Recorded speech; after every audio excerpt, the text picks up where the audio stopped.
Welcome to Random Encounters, where we take all your favorite games and turn them into musicals, and some of them turn out a little stranger than others. We named ourselves hoping that we would always keep you guessing with what games we'd cover, what genre we'd perform, what story we'd tell, but some of these videos take the assignment a little too far. We are counting down the 10 weirdest musicals on Random Encounters, and I hope you're prepared for some WTF energy. Coming in at number 10, Rejected Kongs, a new DK rap. We'd been waiting to highlight Donkey Kong's phony black sheep cousins for years, but one day over lunch it all culminated in spitballing stupid made-up Kong names in the vein of Donkey, Diddy, Cranky, and Candy. The song kicks off with all the predictable names we thought up in 5 minutes, but gets increasingly stranger as we ran out of low-hanging fruit and were forced to draw on the bizarre, with the truly unhinged and hard-to-reach rhymes tumbling in at the end, and we refused to explain ourselves. Number 9, Samus the Spaceman Cowboy. That's really the name. There's so much wrong with this song, I don't even know where to begin. It's told through the voice of the world's most confused, unreliable narrator who we suspect has never played the game, or watched someone else play it, or even read a terrible Google translation about it. To be fair, the source material's got a lot to unpack. Gamers who've played the Metroid series might follow most of this, but everyone else is probably wondering what a toothy jelly blob even tastes like.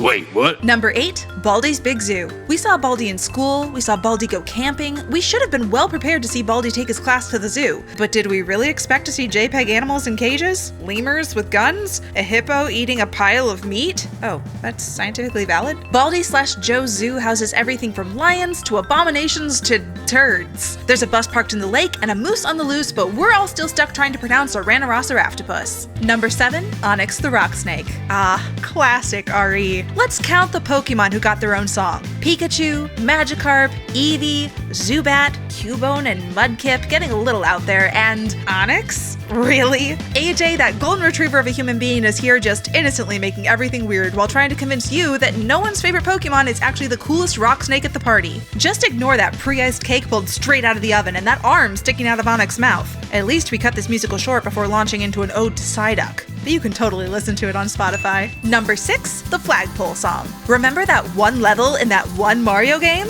No? Well then, trying to explain this is probably a lost cause. Let's go ahead and call this musical what it is. A niche reference wrapped inside a 2013 parkour video, which is not our thing. It wasn't Random Encounters thing either, but we still dragged them into this just to double the weird. Honestly, you'd be forgiven for forgetting this had anything to do with Mario once Blue Toad pops on a catsuit and the whole thing devolves into a surreal Street Fighter brawl. Seriously, I have no words. Time for our throwdown.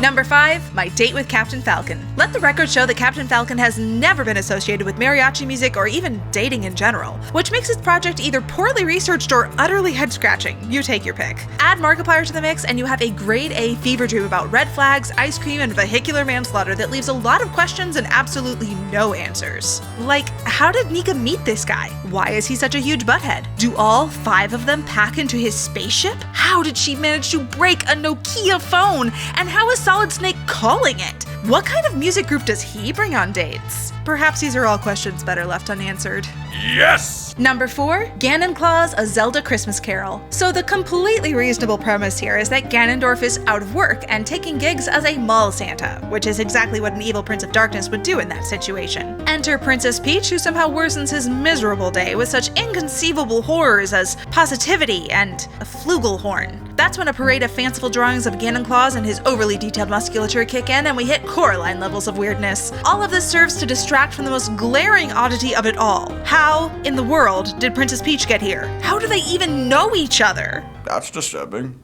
Number 3, Dance of the Sugar Plum Clefairy. 'Tis the season to make musicals with no better premise than mashing a video game together with a Christmas song. You've seen it before and you'll see it again, but hopefully you'll see it done better than it was here. The crux of this one is AJ trashes someone's house in a tutu. Pretty standard holiday fare, except nothing in this video has anything to do with celebrating the holidays. And while we're on the subject, I did the math and exactly 0.0% of the activities mentioned, making beards, throwing raves, playing golf, riding garbage cans, are things Clefairies canonically do, no matter how many times the narrator says so. This entire video is literally 2 minutes of gaslighting and anti-Clefairy propaganda, which raises a serious question for the songwriter.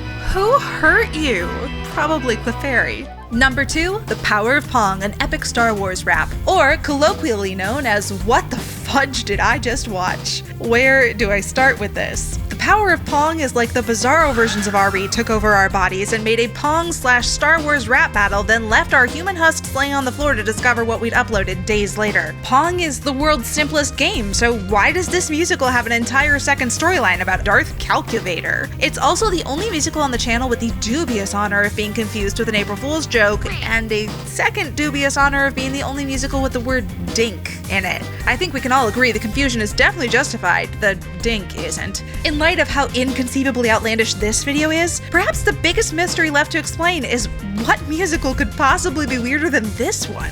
Before we spill the beans on that, there's still one musical that we'd like to give a dishonorable mention to. A musical that scored high on our what am I even watching radar, but just couldn't rank against the unfathomable oddity on display in the rest. A musical about being yourself, killing kids, and still making time to watch YouTube. We're talking, of course, about Ice Cream Fun, an ice cream song. We'll be the first to admit that the glee and enthusiasm high-key clashes with the premeditation and the wanting to grind children up into ice cream. But really, beneath the mascot mask, it's the story of an everyman, hungry for success, seeking to simply better himself and not park in the fire lane again. Plus, it's based directly on content from the game, so you are what you eat. Really? And the pinnacle of random encounters, the number one winner of weird is This Isn't a Car, a Batman song. There's no false marketing here. This is a 2-minute list of everything that is not, in fact, a car, and a few things that are really close. Not this though, or this, and I literally don't know what this is. Are these references to something,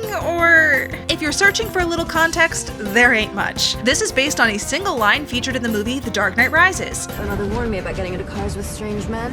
This isn't a car. Legends say AJ was part of a marketing team for it and got tired of hearing that line every day, so he made it into a song so his enemies could share his dread. It worked, and he certainly has more enemies now. The number of weird items Batman rides and the number of weird Batmen riding them honestly staggers the mind. But what really bakes your noodle is how fast he whips through them. There's barely time to grasp how weird the last one was before he's mounted something even stranger, all while the vocals remind you that this isn't a car. Not a car. Not a car. Thank you for counting down our weirdest, wackiest musicals with us. If you think we missed a musical or take issue with the order of our list, be sure to chastise us in the comments. We've linked all these musicals down below so that you can see all the weirdness in action, and we'd love to hear what top 10 videos you want to see next. Beard salute! Woo!